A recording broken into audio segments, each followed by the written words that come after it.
దేవునికి మహిమ కలుగును గాక. ఎందుకో నాకు మీరు హల్లెలూయా అంటుంటే సంతృప్తిగా లేదు. గట్టిగా చెప్పండి అందరూ, రెండు చేతులు ఎత్తి అందరూ కూడా గట్టిగా ఇంకా ఇంకా చెప్పండి, ఇంకా గట్టిగా చెప్పండి హల్లెలూయా. నిజంగా మీరు హల్లెలూయా అని చెబుతుంటే ఇప్పుడు పరలోకములో దేవదూతలు దేవుణ్ణి మహిమపరుస్తున్నట్లుగా ఉన్నది. చప్పలు కొడదాం అందరం హల్లెలూయా. దేవుని సైన్యం ఎక్కడుంటుందో అక్కడ వెలుగు ఉదయిస్తుంది కనుక చీకటికి ఎంత మాత్రమును తావులేదు.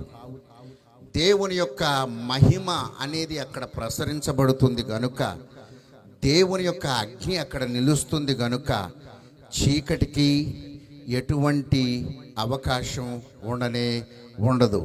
మీ జీవితములలో వెలుగు ఉదయించును గాక, దేవుని యొక్క శక్తి కలుగును గాక, ఆశీర్వాద ఫలములు దిగును గాక.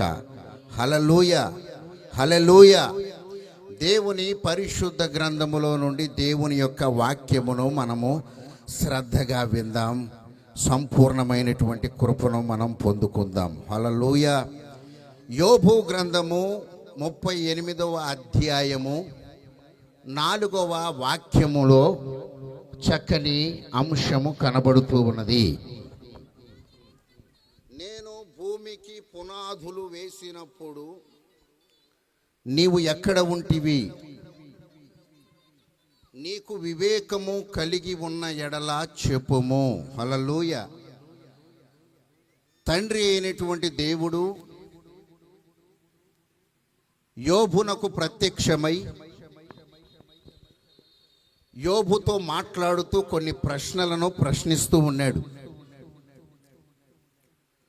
నాకు అసాధ్యమైనది ఏదీ లేదని చెప్పుకుంటూ వచ్చిన దేవుడు నేను ప్రతి ఒక్క పరిస్థితిని చక్కబెట్టుకుంటూ వచ్చానని తేట తెల్లగా తెలియజేస్తూ సృష్టిని కూర్చినటువంటి మర్మములను ఇద్దరు భక్తులతోనే మాట్లాడినట్లుగా బైబిల్ యొక్క ఈ కొన నుండి ఆ కొనకు చూస్తే ప్రత్యక్షంగా అర్థమవుతుంది. మొదటి మనిషి ఎవరు అంటే మోషే భక్తుడు. రెండవ వ్యక్తి ఎవరు అంటే యోబు. మోషే భక్తుని ద్వారానే మనకి ఈ సృష్టి యొక్క వివరణ అనేది అర్థమైంది. మోషేకి అవ్వను ఆదామును దేవుడు చూయించాడు. ఇక తర్వాత తరం వారికి తెలియదు అవ్వ ఎలా ఉంటుంది, ఆదాము ఎలా ఉంటాడు అని. ఏదేను వనము యొక్క రహస్యాన్ని తెలిసిన వాడు యోబు. జంతువుల యొక్క పుట్టుక వివరణ ఎలా చేశాడో చేయించాడో దేవుడు ఒక మోషేకి చూయించాడు. అక్కడ 40 రోజుల ట్రైనింగ్ పీరియడ్ అది. తరువాత దేవుడు అతి సన్నిహితముగా స్నేహ భావముతో యోబు దగ్గరకు వచ్చి యోబుతో కూడా మాట్లాడుతున్నాడు, ప్రస్తావిస్తున్నాడు. నేను ఆ సృష్టిని చేసినప్పుడు నువ్వు ఉన్నావు. అసలు నీకు తెలుసా? నువ్వు కొన్ని చెప్పాలంటే ఇప్పుడు నీకు కావాల్సింది ఏంటంటే వివేకం. హల్లెలూయా. వివేకం కావాలి. వివేకం ఉంటేనే నీకు అర్థమవుతుంది, నీకు తెలియపరచబడుతుంది. ఆదాము దగ్గరికి యెహోవా దేవుడు సింహాన్ని తీసుకొచ్చి ముందు పెడితే దీని పేరు సింహం అని పేరు పెట్టాడు ఆదాం. తన భార్యను చూసినప్పుడు ఇది నరులలో నుండి నాలో నుండి తీయబడింది కనుక నారి అని పిలువబడుతుంది, స్త్రీ అని పిలువబడుతుందని పేరు పెట్టాడు. అతని పేర్లు చూస్తే, ఆదాము పెట్టిన పేర్లు చూస్తే ఎంత జ్ఞానయుక్తముగా ఉన్నాయో తెలుసా, జ్ఞానవంతముగా ఉన్నాయో తెలుసా. ఆ వివేకము ఈనాడు ప్రతి క్రైస్తవునికి అవసరం, ప్రతి సమాజానికి అవసరం. ఈనాడు ఆ వివేకము ఏంటో ఇప్పుడు మీరు అర్థం చేసుకొని ఈ రాత్రి వెళితే దేవుని యొక్క దీవెనలో సియోనులో నుండి మీకు కలుగుతాయి. చప్పలు కొడదాం అందరం. హల్లెలూయా, హల్లెలూయా. యోబు, నేను భూమికి పునాదులను వేశాను. అపోస్తలుడైనటువంటి పౌలు భక్తుడు హెబ్రీయులకు రాసిన పత్రిక 1:10 ఏమంటున్నాడు తెలుసా? ప్రభువా, నీవు భూమికి పునాదిని వేశావు. అపోస్తలుడైన పౌలు భక్తుడు, నీవు ఆదియందు భూమికి పునాదిని వేశావు. ఈ పనులన్నీ నీవే. బాగా వినండి. ఎవరైనా ఎక్కడికైనా వెళ్తే ఎక్కడికి వెళ్ళామంటే శంకుస్థాపనకి వెళ్ళొచ్చానని చెబుతాం, గృహప్రవేశానికి వెళ్ళొచ్చామని చెబుతాం. ఆ గృహప్రవేశానికి ముందు ఆ గృహాన్ని భూమిలో పునాదులు తీసి భూమిలో ఆ పునాది మీద ఆ ఇంటిని కట్టుకుంటాం. దేవుడు ఏం చేశాడంటే భూమికే పునాదిని వేశాడంట. దేవుడు భూమికే పునాదిని వేశాడంట. ఎన్నో పునాదులు ఉన్నాయి బైబిల్లో, ఎన్నో పునాదుల గురించి చెప్పబడుతున్నాయి. ఈ రాత్రి ఆధ్యాత్మికంగా 2 పునాదులను గూర్చి మనం తెలుసుకుంటేనే మన జన్మకు సార్థకత అనేది నిలుస్తుంది. హల్లెలూయా. ఒక పునాది భూమిలో ఆదాము నేలమంటితో తీసి ఆ నేలమంటి నుండి ఆదామును నిర్మించాడు. ఆ ఆదాము నుండే ప్రతి జాతి అనేది వచ్చింది. యవ్వన పుట్టుకది. ఆ భూమికి ఆ పునాది లాంటి ఆ శరీరాన్ని దేవుడు ఏర్పాటు చేశాడు నేలలో నుండే. ఈయన యొక్క పునాది రహస్యాలు వేరు. మనిషి ఉండబట్టే భూమికి విలువ వచ్చింది. మనిషి వచ్చిన తర్వాతే భూమి ఫలించింది. ఈ ఫలింపు కలిగినటువంటి పునాది నాకొకడు ఉండాలి అని యెహోవా దేవుడు ఏం చేశాడు అంటే ఆదామును నిర్మించాడు, సృష్టించాడు. ఆదామును సృష్టించినటువంటి ఆ హస్తములే ఈ లోకములో ప్రతి ఒక్క కోణాన్ని సృష్టించుకుంటూ వచ్చాయి. ఫస్ట్ చెట్టు, తర్వాత విత్తనం. మీకు ఒక ప్రశ్న రావచ్చు, గుడ్డు లేనిది పెట్టలేదు, పెట్టలేనిది గుడ్డు లేదు అని చాలామంది అంటారు. విత్తనం ముందా చెట్టు ముందంటే ఎవరు ఏమని చెబుతారు? మీరు ఏమని చెబుతారు చెప్పండి? దీంట్లో పెద్ద పంచాయతీ ఉంది తెలుసా? పెద్ద పంచాయతీ ఉంది దీంట్లో. కొంతమంది అయితే కొట్టుకున్నారంట. మా నాన్నగారు అని చెబుతుంటే విన్నాను నేను. ఒక ఆయన వచ్చి చెట్టు ముందు అన్నాడు అనుకో, అసలు విత్తనం లేనిది చెట్టు ఎట్టొచ్చిందిరా బాబు అని ఇదొక పంచాయతీ. మళ్ళా కొంతమంది ఏమంటున్నారు తెలుసా? అసలు చెట్టు లేనిది విత్తనం ఎట్ట వస్తుంది? ఇక నాకు తెలియదు, కానీ పెద్ద పంచాయతీలు నడిచుంటాయి. కానీ బైబిల్ చెబుతున్న మాట ఏంటో తెలుసా? చెట్టు ముందు, హల్లెలూయా, మనిషి ముందు, మనిషి తర్వాతనే పిల్లల యొక్క తరం సృష్టించుకుంటూ వచ్చాడు. పునాదులను ఏర్పాటు చేసుకుంటూ వచ్చాడు. ఎందుకు ఈ పునాది వేశాడు తెలుసా? జకరియా గ్రంథము 12వ అధ్యాయం 1వ వచనములో ఏమనుందో తెలుసా? భూమికి పునాది వేసి మనుష్యుల అంతరంగములో జీవాత్మను సృజించిన యెహోవా. ఈ ఆత్మను సృజించడానికి ఈ ఆదాము అనే పునాది ఏర్పాటు చేయబడిపోయింది. ఈ ఆత్మలు అనే రావాలి. ఈ ఆత్మ అనేది వచ్చిన తరువాత శరీర ఆత్మలు ఈ భూలోకములో నిండుకుంటూ వెళ్ళిపోవాలి. ఈ సారాంశం అర్థం చేసుకోవాలి. ఈ రాత్రి ఈ ఆత్మలు ప్రబలమై ఫలించి భూమి విస్తరించబడిపోయి భూమిని నిండించి దేవుని యొక్క మహిమకు కారకులుగా మానవ రాశి నిలబడిపోయి ఉండాలి అని దేవుడు ఆనాడు ఏదెను వనములో ఒక పునాదిని ఏర్పాటు చేశాడు. ఏర్పాటు చేసి తనకు తాను ప్రత్యక్షం చేసుకుంటూ వచ్చాడు. తనకు తాను చేసుకుంటూ వచ్చాడు. తాను ఉన్నంత వరకు ఆ ఆత్మలకు ఆ పునాదులకు ప్రాబ్లం ఏదీ లేదు.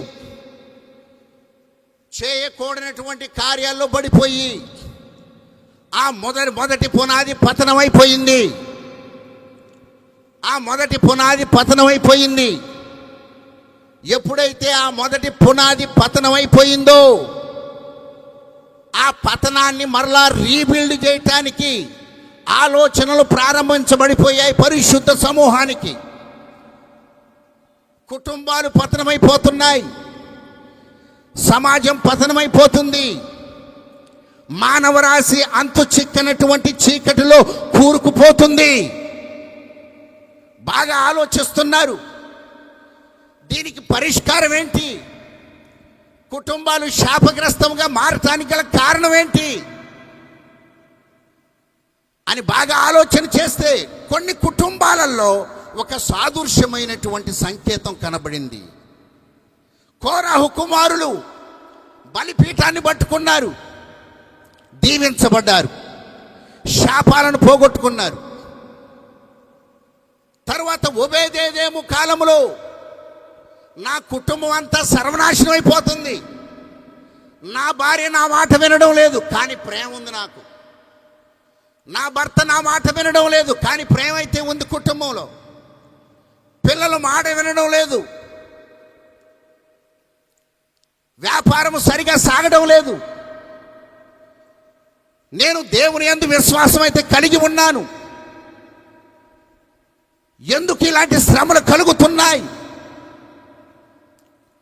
దేవుడంటే నాకు ఇష్టమే, కన్నీళ్ళే అన్నపానంగా నేను చేస్తూ జీవిస్తున్నాను అని ప్రార్థన చేసుకుంటూ వెళ్ళిపోతా ఉంటే ఒక ప్రేరణ కలిగింది.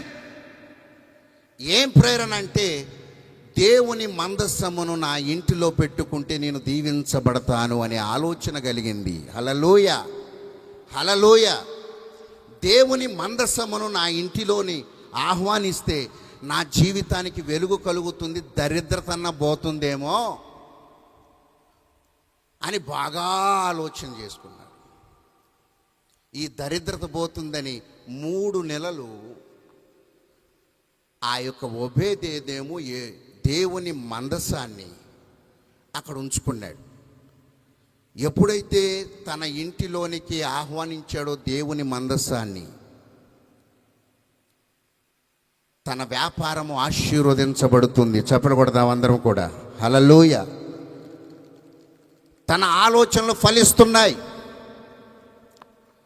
చీకటి కోణాలు తొలగిపోయాయి, భార్యాభర్తల మధ్య అన్యోన్యత పెరిగింది, అనుమానాలు దూరమైపోయాయి, పిల్లలు తండ్రి మాట వింటున్నారు, పిల్లలు తల్లిదండ్రుల ఆలోచన చొప్పున నడుస్తున్నారు, జీవిస్తున్నారు. కూతురు తల్లిని ఎదిరించటం లేదు, కుమారుడు తండ్రిని ఎదిరించటం లేదు, తండ్రికి బాధకరమైన కుమారుడిగా ఎదగటం లేదు. కారణం ఏంటి? దేవుని మందసము ఆ ఇంటిలోనికి వచ్చింది. అది ఇజ్రాయేల్ ప్రజానికాని అందరికీ తెలిసిపోయింది. సమాజంలో సర్వ సమాజంలోనికి వ్యాపించుకుంటూ పోయింది. ఈ సమాజాలు వచ్చాయి.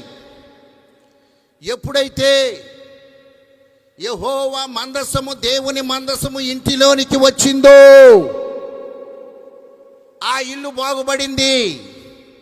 అది మనం నేర్చుకోవాలి. ప్రభువుని స్తుతిస్తున్నారు కానీ, దేవుడంటే భయమే కానీ, దేవుడంటే విశ్వాసం ఉంది కానీ, వేరొక మాటలో పడిపోవడం వలన, వేరొక మాటను అనుసరించుట వలన ఆదాము పడిపోయాడు. వేరొకరిని నడుచుట వలన తాను పడిపోవటం జరిగింది. బాగా గమనించండి. లూకా 21:8 యేసుక్రీస్తు దేవుడు చెబుతున్న మాట ఏంటో తెలుసా? మీరు మోసపోకుండా చూసుకోండి. మీకు కావలసినటువంటిది ఏంటో తెలుసా? మీరు మీ పునాది బలంగా ఉండాలి అంటే వాళ్ళ మాటలు వీళ్ళ మాటలను బట్టి మోసపోకుండా చూసుకోండి. హల్లెలూయ, హల్లెలూయ. ఎఫెసీయులకు రాసిన పత్రిక 5వ అధ్యాయం 6వ వచనంలో ఏముందో తెలుసా? వ్యర్థమైన మాటల వలన ఎవడునూ మిమ్మల్ని మోసపరచకుండా చూసుకోండి.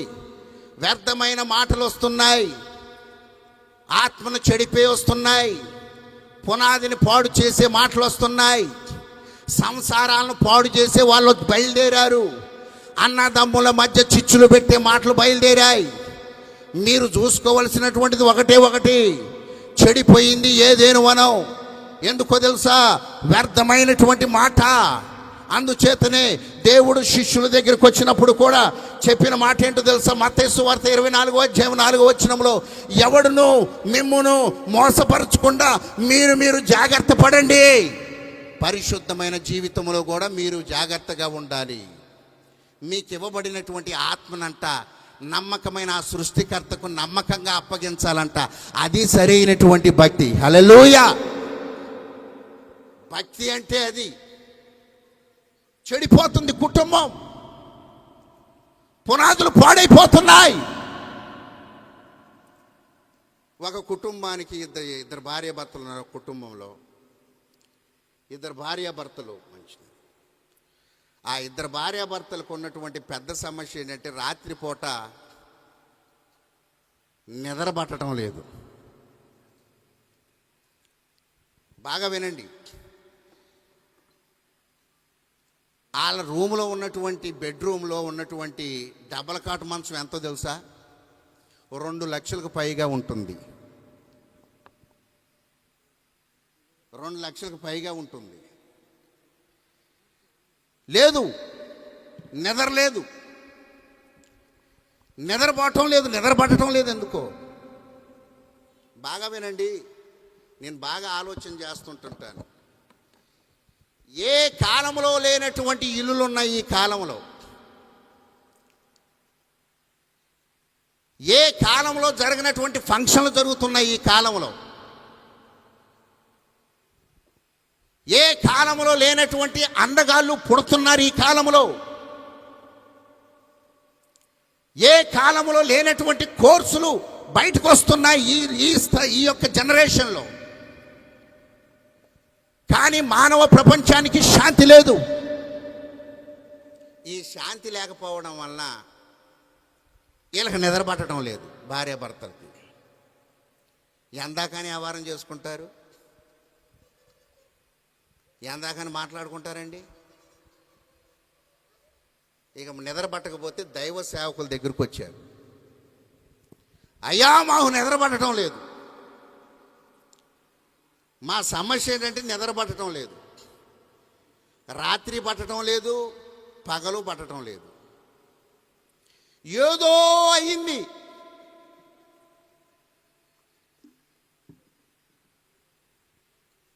ఎవరో ఏదో చేశారు అనే అనుమానం ఉంది మాకు. అంటే దైవజనులు చెప్పిన మాట ఏంటో తెలుసా? మీరు మెలకువగా ఉండవచ్చు, మీకు మెలకువతనం ఉంది కనుక నిద్రొచ్చేదాకా మీరు ఉండవలసినటువంటి స్థానం ఏంటంటే ప్రార్థనే. హల్లెలూయా! మా ట్రైనింగ్లో దైవ సేవకులు చెప్పిన మాట ఏంటో తెలుసా? ఇప్పటికీ జ్ఞాపకం ఉంటుంది. యవనస్తులకు ముఖ్యంగా చెప్పేవారు, నిద్ర వస్తేనే పోయి పడుకొని మాత్రం నిద్రపోవద్దు. నీవు ఆశీర్వదించబడాలి అంటే నిద్రొచ్చిన తర్వాతనే పోయి పడుకొని నిద్రపోయావనుకో, ఇక ఎలాంటి పరిస్థితులే వస్తాయి. నిద్రొచ్చేదాకా ఏం చెప్పాలి చెప్పండి అమ్మ, అందరూ నోరు తెచ్చి చెప్పండి. అబ్బా, హల్లెలూయా! సాతానుడు ఇక్కడ నుండి దూరం అయిపోయాడు. హల్లెలూయా! ఈ భార్యాభర్తలకు సమస్య ఒకటే, నిద్ర సమస్య. అయితే ఈ నిద్ర సమస్యను బట్టి దైవ సేవకుల దగ్గరకు వచ్చారు. దైవ సేవకుల దగ్గరకు వచ్చినప్పుడు దైవ సేవకుల యొక్క మాటను కూడా పఠించాలి. ఈ తరం సంగమా గుర్తుంచుకోండి. దైవజనుడు చెప్పిన మాట ఏంటి అంటే, మీరు ప్రార్థనలోనే ఉండండి అని యువతలకు వచ్చిన తర్వాత ప్రార్థన చేస్తున్నారు. ఈ విషయం బాగా వినాలి. ఈనాటి సంఘాలు, ఈనాటి విశ్వాసులు దైవజనుడు ప్రార్థనలోనే ఉండండి, మోకాళ్ళ మీదే ఉండండి నిద్ర వచ్చేదాకా అని చెప్పిన వీళ్ళు మోకాళ్ళ మీద ఉన్నప్పటికీ కూడా నిద్ర రావడం లేదు. దైవజనుడు చెప్పిన మాట ఏంటి? మోకాళ్ళేసి ప్రార్థన చేసి ఉండండి, మీకేమొస్తుందని చెప్పాడు? నిద్ర వస్తుంది, దేవుడే మీకు కలిగిస్తాడు, సుఖమైన నిద్ర దయచేస్తాడు, చురుకైన మేలుకున్న దేవుడు దయచేస్తాడని ప్రార్థన చేసి పంపిస్తే ఆ రాత్రి నిద్ర పట్టలేదు. నిద్ర పట్టకపోతే వాళ్ళ చుట్టాల వల్ల బాబులకి ఫోన్ చేశారు. ఏంటి పిన్ని, ఎంత అర్ధరాత్రి పూట చేశావు? ఏం పిన్ని ఏమన్నా అయిందా అంటే, ఏమి కాలేదురా, నాకు మీ బాబాయికి నిద్ర పట్టడం లేదంటే, ఓ సంతేనా, అదేనా పిన్ని, ఇంతేనా? ఒక క్వార్టర్ ముందు తాగండి ఇద్దరు, దెబ్బకి నిద్ర వస్తుందని అన్నాడు. తాగండి అంటే అప్పటి వరకు వారు బలమైనటువంటి బలంగా పీడించబడుతున్నారు. వాళ్ళు బలమైన వేదన, నిద్రలేని సమస్యతో బాధపడుతున్న వాళ్ళకి ఆ మాట చక్కగా అనిపించి ఇద్దరు భార్యాభర్తలు తాగితే సంపూర్ణంగా నిద్ర పట్టింది. 10 రోజుల నుండి లేని నిద్ర. ఇప్పుడు దైవజనుడు మాటను విలువిచ్చినట్లుగా భావిస్తారా వీళ్ళు? ఈ పిన్ని అని సలహా ఇచ్చిన వాడిని యొక్క మాటకు గౌరవిస్తారా? బాగా చెప్పండి నాకు. ఇక ఎవడి మాటను లెక్క చేస్తారు? ఇప్పుడు నిద్రలేని సమస్యను తీర్చిన వాడెవరు? దైవజనుడా, లోకస్తుడా? లోకస్తుడే తీర్చాడు. దైవజనుని మాట నిరర్ధకమైపోయింది. ఈనాడు అదే స్థితిలో ఉన్నది ఈ యొక్క జనరేషన్. దైవజనుడు చెప్పిన మాట వాక్యానుసారమైనప్పటికీ అది వీగిపోతుంది. లోకస్తుడు చెప్పినటువంటి మాట అది వీగిపోయేటైనప్పటికీ అది బలంగా లెగుస్తుంది. ఎప్పుడైతే నిద్రపోయారో, అరే నాకు సంపూర్ణంగా నిద్ర పట్టిందిరా, నువ్వు 100 ఏళ్ళు చల్లగుండ్రాలరా కొడక, నా 2 సంవత్సరాల ఆయుష్ను కూడా తీసుకో, ఏం రాసిస్తుంది. ఎవరన్నా స్థలాలు రాసిచ్చడం చూశాను నేను. నా 2 ఏళ్ళ ఆయుష్ కూడా నీకు రాసిస్తానరా దేవుడు ప్రత్యక్షమైతే. మళ్ళీ ప్రార్థనకి వెళ్ళేవాళ్ళు. మళ్ళీ దేవుడు అంటే విశ్వాసం. ఎప్పుడైతే ఇక దీనికి అలవాటు పడిపోయారో, ఫోన్లు చేస్తూ ఉన్నాడు. దీనికి అలవాటు పడిపోయి కొన్ని రోజులు సాగిన తర్వాత, వీరు నిద్రలేసేసరికి, తెల్లారేసరికి ఇంట్లో బంగారం మాయమైపోయింది, డబ్బులు మాయమైపోయాయి, బ్రాస్లెట్లు మాయమైపోయాయి. పాపం వాడు మంచి దొంగ అనుకుంటా తాలిబొట్టును ఒక్కటే ఉంచాడు. దొంగలలో కూడా మంచి దొంగలు ఉంటారు. కొన్ని నెలల్లో డబ్బులు పోతుంటాయి, దొరుకుతుంటాయి, ఎందుకు అర్థం కాదు. మా సంఘంలోని ఒక ఆమె, అయ్యా 17,000 రూపాయలు పెట్టానయ్యా, 3,000 దొంగతనం చేశారయ్యా, దొరికేటట్టు ప్రార్థన చేయండి అయ్యా అంటే. ఇప్పుడు దొంగతనం జరిగినప్పుడు దొంగ 17,000లో 14,000 అక్కడ పెట్టి 3,000 తీసుకెళ్తాడు ఎవడన్నా? అందరు చెప్పండి అమ్మ, ఎవరన్నా? దొంగకి కరుణ కటాక్షాలు ఉంటాయా? ఏ దొంగకైనా ఉంటాయమ్మా? 3,000 మాయమైపోవటం ఏంటి? ఇక అవి దొరకవక్క, నువ్వు కుదురు కట్టుకోనుండి. ఇక నుండి నువ్వు కుదురుగా జీవించు, ఇక అవి దొరకవు. దొరికితే దేవునికి స్తోత్రం. ఇలాంటి పరిస్థితులు అయిపోతున్నాయి. మాయమైపోయాయి డబ్బులన్నీ. వివరాల్లోకి వెళితే తేలిన ఫలితార్థం ఏంటంటే, ఈ క్వార్టర్ ముందు తాగండి అని సలహా ఇచ్చాడు చూడు, వాడే ఇవన్నీ మాయం చేసింది. ఇళ్లలో దొంగలు పడ్డారు, షాపులలో దొంగలు పడ్డారు, వస్తువులు మాయమైపోతున్నాయంటే అలహాబాద్ నుండి శంషాబాద్ నుండి ఎవడో రాడు, ఛత్తీస్గఢ్ నుండో భూటాన్ నుండి బయలుదేరి రాడు. నీ ఇంట్లో బీరువాలో మూల సందుల్లో దాచిన డబ్బులు వాడికేం తెలుసు? నీ చుట్టూ ఉంటారే వాళ్ళకి సంపూర్ణంగా తెలుసు. హల్లెలూయా. అసలు పొలం అసలోడి కంటే పక్కనోడి పొలంలో ఎంత పంట పండిందో పక్కనోడికే తెలుసు అంట. ఈ తరం అట్టయిపోయింది. ఎప్పుడైతే పోయాయో ఇక వీళ్ళ జీవితాలలో శాంతి లేదు, సమాధానం లేదు. ఈ నిద్రకు అలవాటు పడిపోయారు. ఇక అడుగొట్టుకొని ఇడుగొట్టుకొని అడుగొట్టుకొని ఇడుగొట్టుకొని ఇడుగొట్టుకొని ఇప్పుడు మరలా దైవ సేవకుని దగ్గరికి వచ్చి ఏమంటున్నారు తెలుసా? అయ్యా మాకు మెలకు ఉండేటట్టు ప్రార్థన చేయండి అయ్యా,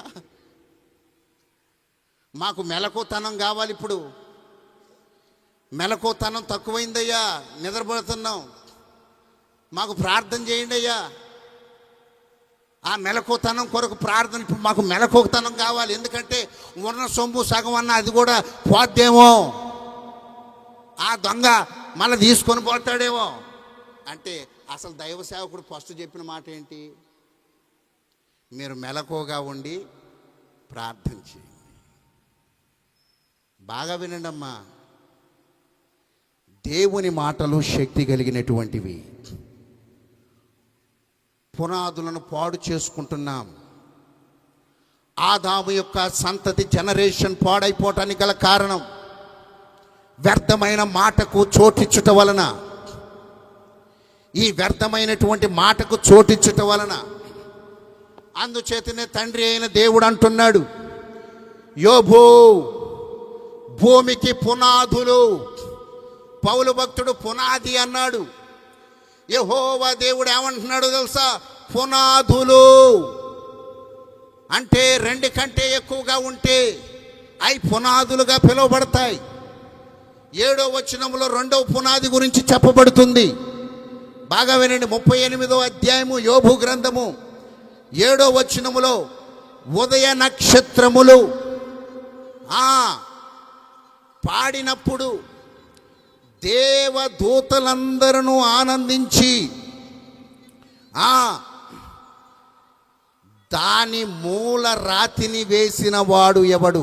హల్లెలూయా. దేవదూతలందరూ కూడా జయధ్వనులు చేశారంట. ఎప్పుడైతే ఈ జయధ్వనులతో ఈ దేవదూతలు ఆనందగానము చేసుకుంటూ ఉన్నారో అప్పుడు ఒక మూలరాతిని వేశాడంట యెహోవా దేవుడు. అది నెరవేర్చబడింది మన యొక్క తరం, క్రీస్తు శకం. లూకా సువార్త 2వ అధ్యాయము 13వ వచనములో చెప్పబడుతున్న మాట, ఆ మూలరాతి ఎవరో కాదు. వెంటనే ఆ పరలోక సైన్య సమూహము ఆ దూతలతో కూడా నుండి సర్వోన్నతమైనటువంటి స్థలములలో దేవునికి మహిమయు ఆయనకు ఇష్టులైన మనుష్యులకు భూమి మీద సమాధానము. ఏంటంటే ఈ భూమి మీద ఏం కలుగుద్దంట? ఎవరి వలన? ఆ మూలరాయి. ఎవరికి? ఆయనకి ఇష్టులైన వాళ్ళకి. ఆయనకి ఇష్టులైన వాళ్ళెవరు? 11వ అధ్యాయము హెబ్రీయులకు రాసిన పత్రిక 6వ వచనములో విశ్వాసము లేకుండా దేవునికి ఇష్టుడై ఉండుట. దేవునికి ఇష్టుడై ఉండాలి అంటే ఏముండాలి? విశ్వాసం ఉండాలి. అపోస్తలుడైన పౌలు భక్తుడు చెబుతున్నాడు, మీ విశ్వాసము బాగుపడాలి. మీ విశ్వాసము మొదటి పునాది అనుభవంలో ఉండకూడదు, చెడిపోతారు. ఇప్పుడు విశ్వసించవలసినటువంటి పునాది ఒకటి ఉంది. అది మూలరాయి. ఆ మూలరాతిని స్థాపించాడు ఈ భూలోకంలో. మొదటి పునాది మహిమ శరీరమే, కానీ శిథిలమైపోయింది, జల ప్రళయం వచ్చింది. రెండవ పునాది పరిశుద్ధాత్మ వలన కలిగినటువంటిది, మహిమ శరీరమును దాల్చింది. దానికి మరణము లేదు. చప్పలు కొడదాం అందరం, హల్లెలూయా. ఆ శరీరమునకు మరణము లేదు. బ్రతికి నాయందు విశ్వాసం ఉంచువాడు ఎన్నటికిని చనిపోడు, ఎన్నటికిని చనిపోడు. పునరుద్ధానమును జీవమును నేనే అంటున్నాడు. కాబట్టి యేసుక్రీస్తు దేవుడు ఈ భూలోకము మీదకి వచ్చిన తర్వాత చెబుతున్న మాట ఏంటో తెలుసా?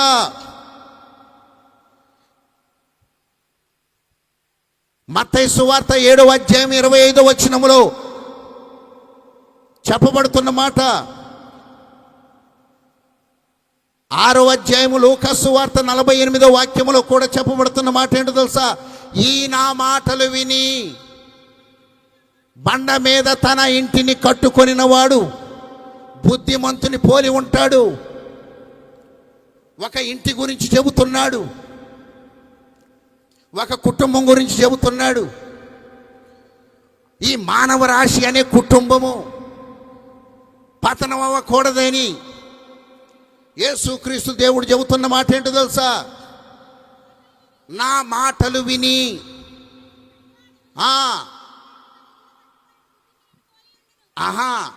బుద్ధిమంతుని పోలి ఉంటాడు.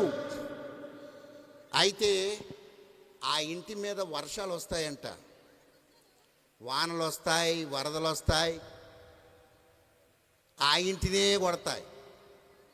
విన్నారా? కష్టాలన్నీ చుట్టాలుగా ఆటో ఎక్కి వస్తాయంట. అవి రాక రాక మన ఊరే వస్తాయి. అతి పెద్ద దరిద్రం ఏంటంటే మన ఇంటికే వస్తుంది ఆ ఆటో. పెద్ద దరిద్రం ఏంటో తెలుసా? ఆ ఆటో మన ఇంటికే వస్తుంది. ఎందుకో తెలుసా? ఆ ఆటోలో ఏమున్నాయి? కష్టాలు ఉన్నాయి, వస్తాయి. కానీ ఆ ఇల్లు బండ మీద కట్టబడితే అది పడిపోదు. నీ జీవితము, నీ విశ్వాసం ఎలా ఉండాలో తెలుసా? ఆత్మీయ తండ్రి యొక్క అడుగుజాడల్లో నడిపించబడాలి. కార్పొరేట్ యొక్క వాక్యాలు కావు నువ్వు నడవలసిందే. కార్పొరేట్ ఆత్మీయత కాదు నువ్వు జీవించవలసింది. నిజమైన బండ నిన్ను రక్షించినటువంటి నీ కన్న తండ్రి. చప్పలు కొడదాం అందరం కూడా, హల్లెలూయా. మన కొరకు ప్రాణమును ఇచ్చినవాడు. ఎఫెసీయులకు రాసిన పత్రిక 2:20 వచనములో అపోస్తలుల యొక్క పత్రికలలో చెప్పబడుతున్న సత్యం ఏంటో తెలుసా? క్రీస్తు యేసే మూలరాయి అయి ఉన్నాడు. క్రీస్తు యేసే మూలరాయి ఉన్నాడు. ఆ 16వ వచనము నుండి కిందకు దిగుతూ ఉంటే మనము ఉభయులము.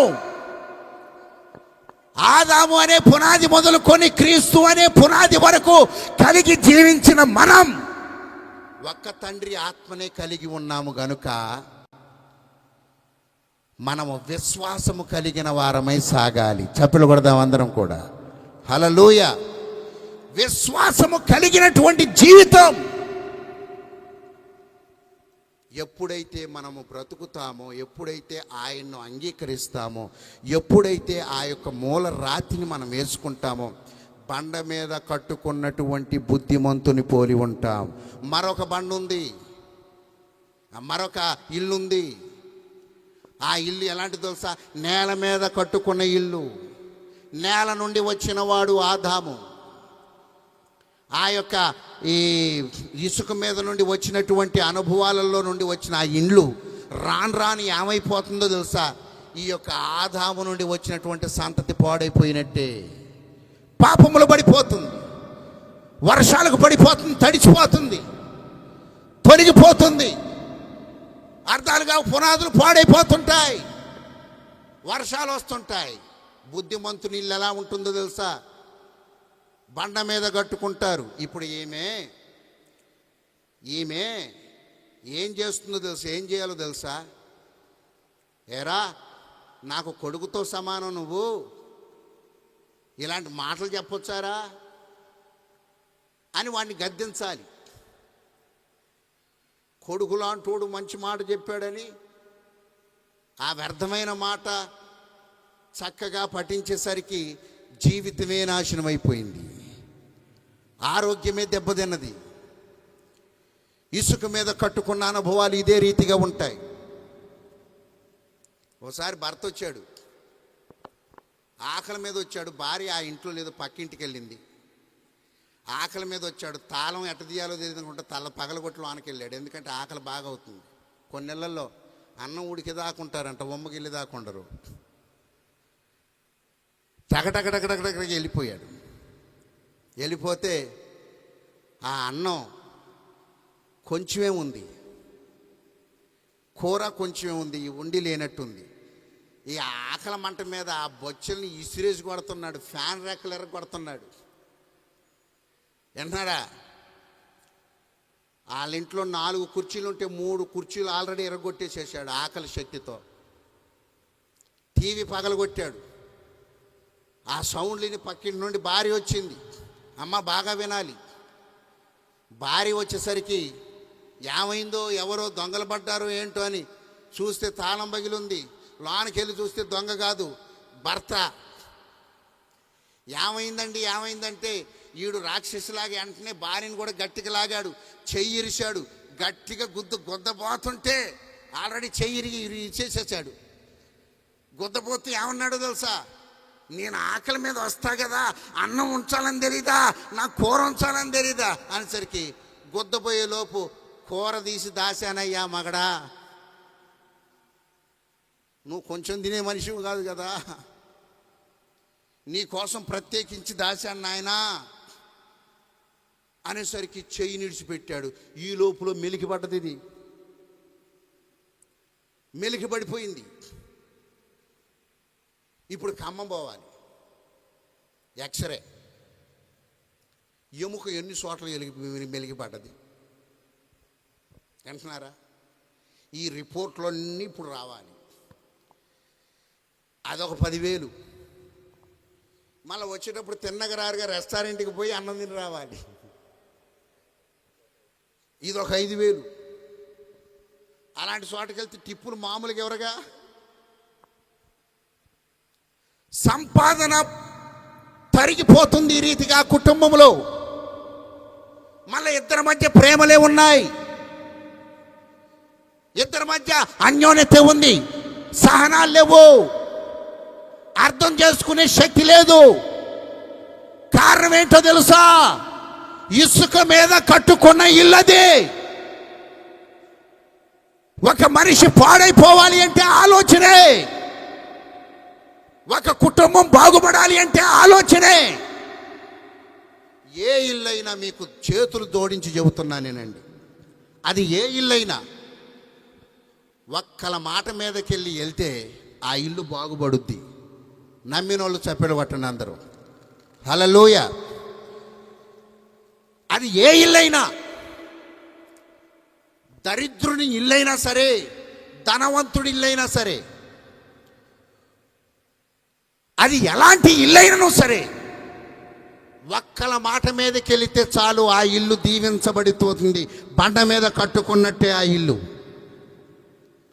మన దరిద్రం ఏంటంటే మన ఇంట్లోనే ఉంటారు పెద్ద పెద్ద లాయర్లు, పెద్ద పెద్ద జడ్జీలు, పెద్ద పెద్ద లా పాయింట్లు. ఏదన్నా చిన్న సమస్య వస్తే ఏది దిగదు, యజమాని దగ్గరికి తీసపో. భార్య పొల్లు రువ్వుతూ ఉంటుంది, ఈడు నా మాట వింటే బాగుండుగా. ఈ బజారు వాళ్ళందరూ భార్యల మాట, ఈడొక్కడే ఇంట్లో నా మాట. భార్య బాధ అది. భర్త బాధ ఏంటో తెలుసా? నా మాట ఇంట్లో నేను కుటుంబానికి యజమానుని కదా భర్త. ఇదే సాతానుడు అవకతవకలు చేస్తున్నాడు ఏదో ఒక రూపంలో. నీ ఇంటిలో ఉండవలసినటువంటిది బండ మీద కట్టుకున్నటువంటి ఇల్లు. ఆ ఇల్లు నిలబడిపోతుంది. ఆ బండ మన కొరకు వచ్చింది, మూలరాయి మన కొరకు ప్రాణాన్ని ఇచ్చింది. ఆ ఇల్లు శక్తివంతమైనటువంటి ఇల్లుగా మారాలి అని, ఆ మనుష్యులు దేదీప్యమానంగా వెలిగించబడాలి అని, చీకటిలో నుండి వెలుగులోకి నడిపించబడాలి అని యేసుక్రీస్తు దేవుడు మూలరాయిగా ప్రతిష్ఠించబడ్డాడు. ఎప్పుడైతే ప్రతిష్ఠించబడ్డాడో ఆ రాయి పాపమును పారద్రోలే రాయిగా మార్చబడిపోయింది. ఇప్పుడు మనము సీనాయి పర్వతము యొక్క అనుభవానికి చెందినటువంటి జనాంగము కాదు, కల్వరి కొండ అనుభవానికి చెందినటువంటి జనాంగము. చప్పట్లు కొడదాం అందరం, హల్లెలూయా. సీనాయి అనగా పాపము అని అర్థం. సిన్ పాపము అని అర్థం. ఎవరు నిలవలా. ఇది చేయొద్దు, అది చేయొద్దు, అది చేయొద్దు, అది చేయొద్దు, ఈ సెక్షన్లు ఎక్కువైపోయినాయి. ఇవి నిలవలేదుగా. ప్రతిదానికి శిక్షలే ఎక్కువైపోయినాయి. ధర్మశాస్త్రం మొత్తం కూడా, అసలు దోషం మొత్తం ధర్మశాస్త్రం వల్లనే విస్తరించింది అని రోమా పత్రికలో చెబుతున్నాడు పౌలు భక్తుడు.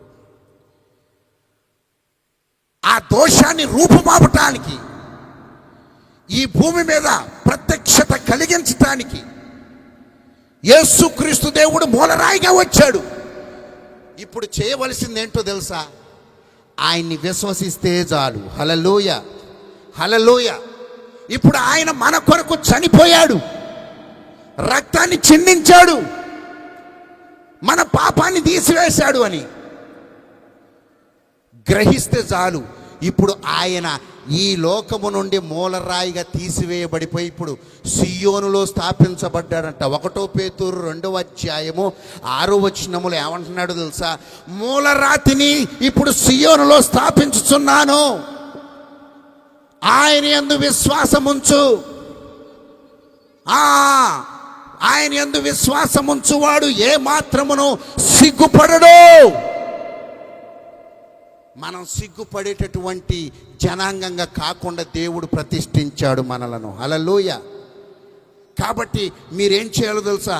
మనము ఖచ్చితంగా ఆయన యందు విశ్వాసం ఉంచాలి. మన యందు శక్తిని పొందుకున్నటువంటి ఆ బలమును మనం అనుభవించే వారిగా, ఆ బలమే యేసుక్రీస్తు దేవుడు. ఆ బలమే ఆయన అయి ఉన్నాడు.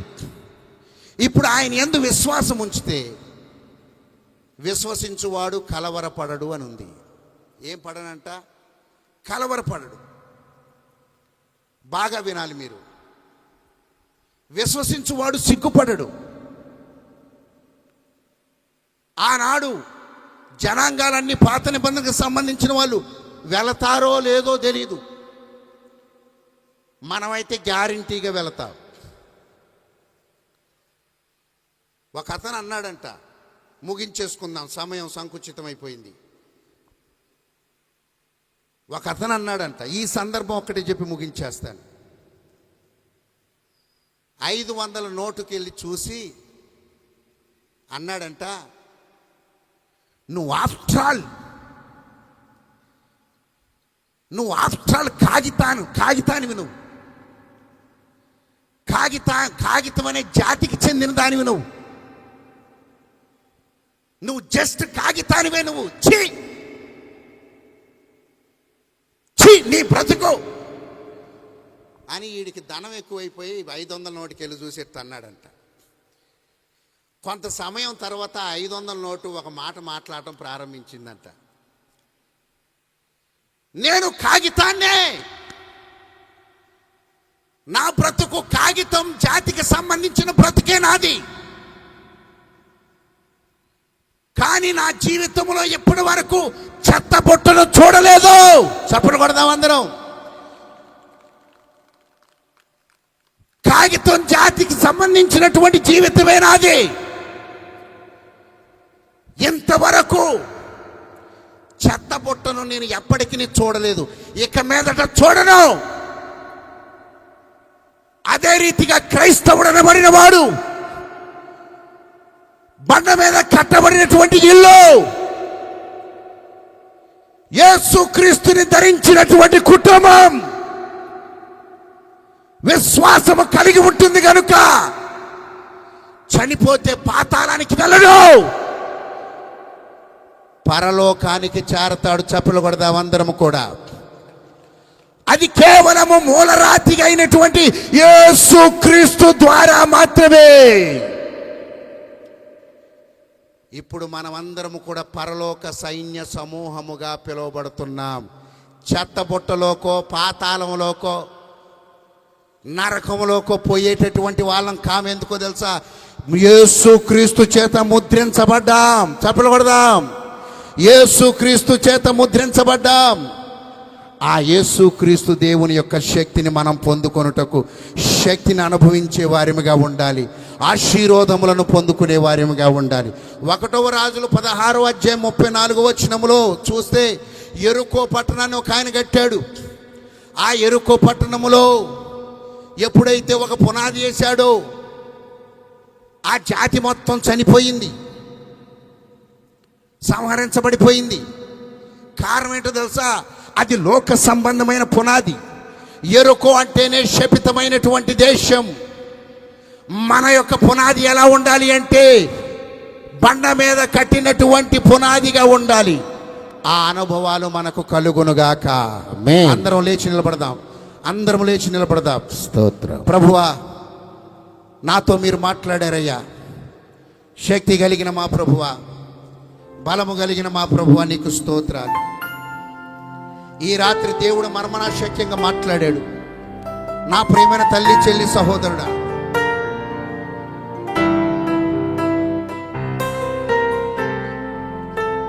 కృప కలిగిన ప్రభువా, శక్తి కలిగిన మా ప్రభువా, దైవాత్మ, ఆ మూలరాతివి నీవే. అందరూ చెప్పాలి, ఇప్పుడు నాతో పాటు చెప్పాలి. ఈ రాత్రి భూమికి పునాదులు వేశావు. యోబు అనగా దేవుని వైపు తిరుగువాడు అని అర్థం. దేవుని సంగమా, దేవుని యొక్క వాక్యము వైపు తిరుగు. ఆ పునాది అనుభవం నీకు కలుగుతుంది. ఆ మూలరాయి అయినటువంటి యేసుక్రీస్తు దేవుని యొక్క పునాది. ఆ పునాది మీద కట్టబడినటువంటి సంతతిగా ఆ కుటుంబముగా మనము మరల్చబడుదముగాక. నా కుటుంబాన్ని మార్చండి అయ్యా. బండ మీద కట్టుకున్న కుటుంబముగా శక్తిని దయచేయండి యేసు. జీవము కలిగిన ప్రభువా, శాపాన్ని తీసివేయండి అయ్యా. అందరూ కూడా 2 చేతులు పైకెత్తి నాతో పాటు చెప్పండి. యేసయ్యా, జీవము కలిగిన ప్రభువా, శాపాన్ని తీసివేయండి. ఆదాము మొదలుకొని ఉన్నటువంటి శాపం, ధర్మశాస్త్రము ద్వారా వచ్చిన శాపం నువ్వు కొట్టివేసావయ్యా. ఈ లోకానికి వచ్చావయ్యా. నా కుటుంబానికి ఒక బండగా వచ్చావు. యేసు రాజా, నీకు స్తోత్రాలు, స్తోత్రాలు, స్తోత్రాలు, స్తోత్రం. స్తోత్రములు దేవా, స్తోత్రములు దేవా, స్తోత్రములు. యేసు రాజా, నీకు స్తోత్రాలు, స్తోత్రాలు, స్తోత్రములు తండ్రి. నీ వైపు చూస్తేనే ఆ భారం శక్తి కలుగుతుందయ్యా.